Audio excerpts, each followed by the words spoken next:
Hi, hello, I'm Sam Harris and I read, review and discuss fantasy, science fiction, books. Today, the first TBR in a few months now, so I took July and August off of TBRs to do mood reading for the summer, which was a really fun experiment. And I think that if September was not going to be what it is, I might actually not be doing more TBRs. I might be taking more months off. But I wanted to get you guys prepped in advance because September, I am redoing the same event I did last year, Self-Pub September. So, what's Self-Pub September? It's a month where I read as much Self-Pub as I can. And I have picked a few titles that I'm going to be working my way through in September. There's one thing that I did want to get out of the way first, which is that I am going to be reading a Wheel of Time book, which obviously is not Self-Pub, but I took a month break from the Wheel of Time earlier this year just due to not having much time to read and not getting to it, and unfortunately that's meant that the planned break that I had in September I won't be able to have anymore. So Path of Daggers is the next Wheel of Time book for me. It's book 8. And I will be reading that in September. It is one of the shortest books on the shelf. I think it might be the shortest Wheel of Time book apart from New Spring. So I'm hoping that one will be a very quick read, and I can then get onto the self-published stuff that I've been really looking forward to reading. So I have actually been saving a few self-pub books that I have wanted to read. So let me go through now. What I'm going to do is talk you guys through the fantasy that I'm going to read, and then I'm going to talk you through the sci-fi, and then I have one other fantasy book that is like a stretch goal. So if I finish all of the books that I have scheduled to read, which is 4 novels and 2 novellas. If I finish all of those, then I will be reading a stretch goal book. And if I don't finish that stretch goal book, that one will move into October. Or maybe not actually, might move into another month, but I do really want to read it. I've owned it for a while. I have physical copy, special edition as well. Let's move on though to the actual books I'm going to be reading. So we've already talked about Path of Daggers. What I'm going to be reading otherwise for my self-pub stuff is actually books by 2 friends of mine. So the first book that I'm going to be reading is the Shadowbinders novella Silence is Silver, which is a prequel to Harbinger of Justice. This was written by my buddy Andrew Watson. And he published this earlier this year. It's actually something you can get completely for free by signing up to his newsletter. I think I got it for free by being a patron on his YouTube channel. However, Silence is Silver, I've literally been saving it for Self-Pub September because I knew I would want to have a couple of novellas in there so that I could get the numbers up on the books read in that month and give as many self-published titles as possible a bit of a shout out. So Silence is Silver is going to be one of the first fantasy reads of the month. So since this is a prequel, I am going to read the blurb. For other books where it is a sequel book, then for sequel books I'll be reading only the blurb for the first book in the series. So let's go straight into things and read the Silence is Silver blurb. The Erdal believe pain is inevitable, but if one can lean into that suffering, they can achieve anything. Beneath the desert sands, Bas has spent his entire life training to become a fully fledged Erdal, and now his time has come to prove his worth. First, he must drink from the seeing bowl to clear his clouded mind and witness visions bestowed to him by ancient deities. Next, he must prove strength of body with the passage of the High Pass.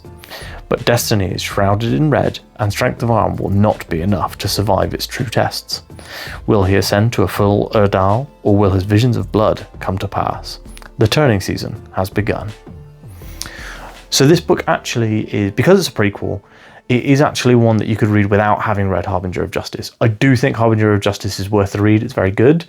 But if you're on the fence about trying out a new indie fantasy series, then Silence is Silver is a great one to pick up because you can read it without reading the rest of the series. After Silence is Silver, or at some point through the month. This might not actually be the order that I read them in, because as you guys know, I do like to switch genre.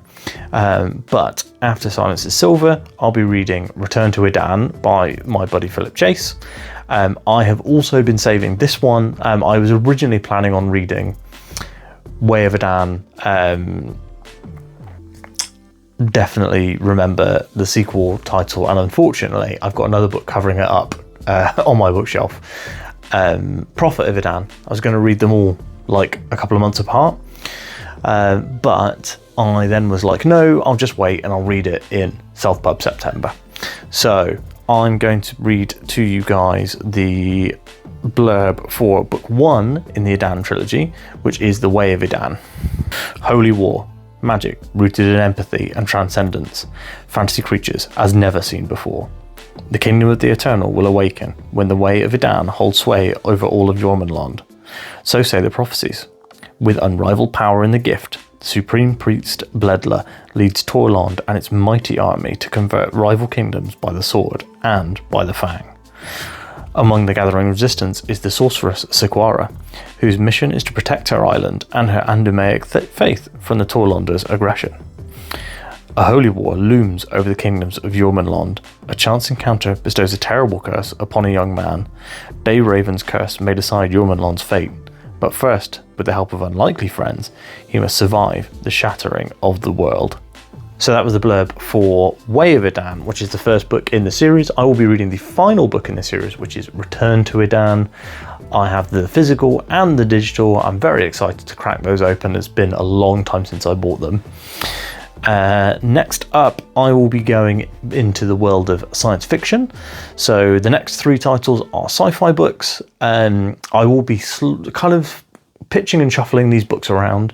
It's actually quite likely that I will end this month on a fantasy, because I'm still reading Soul Stealer, which is self-pub as well, pretty cool. But I don't know if I'll finish it in the next 4 days. Could be possible, but I'm only 50% through and it is a long book. I'm hoping to finish it. Now, if I do finish that, then I may just, I was planning on starting Wool by Hugh Howey, but as that has now been traditionally published, I might go straight into a self-pub book for September, which is Eyes of Empire by JCM Byrne. You guys know I love this series, the Hybrid Helix series. Joe and I get on very well. We've had a chat on the channel. We talk all the time on Twitter and stuff. And he writes superhero sci-fi books. And to me, that's like chef's kiss, perfect combo. And I'm genuinely really looking forward to reading The Eyes of Empire. I also, you guys probably can't trust my review to not be biased, because I'm actually in the acknowledgements for this book. I'm named in the acknowledgements as YouTuber who's been pushing the series, and I'm really excited to read this one. This is the first book I've ever been acknowledged in, which is pretty fucking cool, pardon my French. And I'm going to read you now the blurb for the first book in the series. So this is book 5 that I'm going to read. I would highly recommend this series, but why don't you jump in with book 1? And book 1's synopsis is: the Ildrak have conquered half a galaxy behind the civilization-ending powers of their mixed species children. Half-human Rohan, exhausted by a decade fighting for their empire, has paid a secret and terrible price for his freedom. Now retired, he strives to live a quiet life, towing starships for the space station Wistful. His most pressing problems are finding the perfect cup of coffee and talking to a gorgeous shuttle tech without tripping over his own tongue. A nearby long-dormant wormhole is opened by a ship full of scared, angry refugees, and the many eyes of the Empire focus uncomfortably on Wistful. As scientists, spies, and assassins converge, reverting to the monster the Empire created is the surest way to protect his friends, and the surest way to lose them. So yeah, as you guys know, I'm a huge fan of this series. I cannot wait to read this one, and I hope that you will join me if you are up to date, and if you're not, then there's plenty of time to get up to date. Next up, I am going to be reading another new release sci-fi book. This one is called A Dirge for Cascius. A Dirge for Cascius is written by Calum Lott. I did have to check my notes there. This is a very, very recently released sci-fi book. I actually got sent an arc for this one, but I just wasn't able to get round to it. As you guys know, my reading over the summer has been incredibly sporadic. It's been real fits and starts. Some days I'm reading 200 pages, some days I'm not even picking up a book. So it's been just quite up and down, mixed up really, but I'm really looking forward to reading A Dirge for Cascius. It's got a fantastic cover, and I know you shouldn't judge books by their cover, but all the books I'm reading next month have fantastic covers, so you be the judge. Let me tell you what A Dirge for Cascius is about. Chaos seeps into the Valsolas galaxy. Cascius Carside is on the brink of letting his addiction to reliving his sorrows claim his mind. When the sages demand he take a new partner, Cascius must forfeit his old ways in order to solve the twisted Red Hand murders. To unravel an interstellar mystery and stop the Red Hand, Cascius must pull himself from the very depths of despair and learn to change before the entire Volutra falls into oblivion. Stare too long into the abyss, and the abyss peers back. So the comp titles or comparisons for this book are True Detective and Hyperion. Ross speaks incredibly highly of Hyperion, so do most people who've read it, but I trust Ross. And I love True Detective. So a sci-fi detective story sounds pretty awesome, and I'm genuinely really excited to read this one as well. This is a really exciting TBR. The one thing that I am going to do though is I'm going to give myself license to DNF. I'm really bad at DNFing books. I've only done it twice, I think, since starting the channel, and both times I let those books go on and on and on when I was not enjoying them, and I should have DNF'd. Moving on, I'm not saying that I think I'm going to DNF any of these books, but I'm really looking forward to reading them. So let's get moving on to the next book, which is A Princess of Ordir by Bryan Wilson. This is a novella, so this is one of the two novellas. I picked a fantasy novella and a sci-fi novella. So really looking forward to reading this one as well. Quite a few of my friends have read this book and have read, I believe it's The Forsaken Planet, which is the first book in Bryan's series. The opinion has been quite split among my friends. So some have loved it, some have liked it, some have not liked it. So I'm looking forward to seeing which way I land. Princess of Ordir is again a prequel. In the indie sphere, it's actually very common to do a reader magnet of like a novella or long short story that is designed to get people to sample your work, and then if they like it, pick up your stuff. I'll be reading all these books on Kindle Unlimited, which is where you can find them, apart from Path of Daggers, which I own. I bought the physical and the Kindle and audiobook, and you know how it works. So apart from Path of Daggers, which will be read across multiple formats, A Princess of Ordir and all the other books are on Kindle Unlimited, which again, that'll be why I'm reading them. I'm going to get a lot of use out of my Kindle next month. Well, I say Kindle, my, is it here? No, I've put it away. No, it is here. My books e-reader. So I have the Books Go Color 7, which I'm a huge fan of because it has page turn buttons, but it also has not just the Kindle app, so I can get Kindle Unlimited. It's got Kobo, it's got Everand, it's got Google Books, it's got basically every bookstore that I use. So big fan of this one. Anyway, so next step is I should read you the description for this book. So let me find it. The Ojourn family has guided the planet of Ordir for centuries, and as the ancestors of a prophet, the world's citizens have always honoured their bloodline. However, the people's struggles are on the rise, and their solar system's limited resources continue to dwindle. Rana, the daughter of the current Lord Supreme, considers it her duty to rid the planet of its troubles. She spends most of her days training to take up her family's mantle, but when a popular young leader from a neighbouring world arrives on their soil, it becomes evident that there are those with other wishes. Set more than 3 decades before the events of the Forsaken Planet, this is the story of one family's struggle to do what is right, even if it costs them their legacy. I'm pretty excited by reading that one. I had picked out this novella completely sight unseen, based purely on the way that people were talking about the books in this series. So genuinely hype to read that one. It's not going to be my first choice novel from the month for sci-fi. That it will be Eyes of Empire, but I definitely want to read Princess of Ordir. I might go Eyes of Empire, Princess of Ordir, Dirge for Cascius if I am able to get to all of these books. 6 books is pretty ambitious, even when 2 of them are novellas, especially when one of them is Return to Edan, which is a very big book. But my stretch goal book is even bigger. It is The Sword of Kaigen.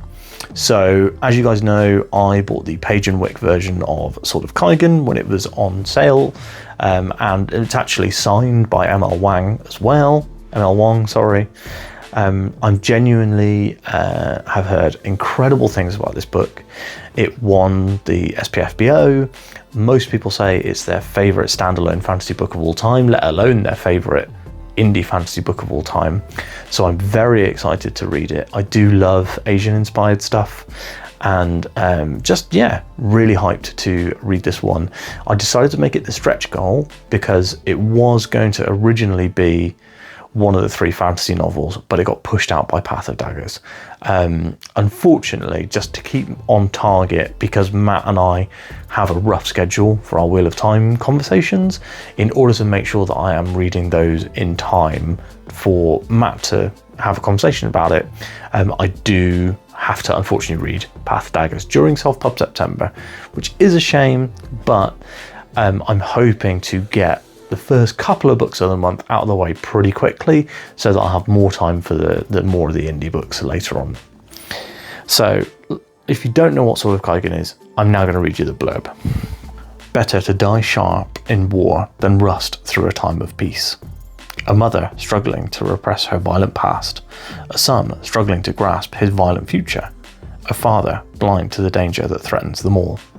When the winds of war reach their peninsula, will the Matsuda family have the strength to defend their empire? Or will they tear each other apart before the true enemies even reach their shores?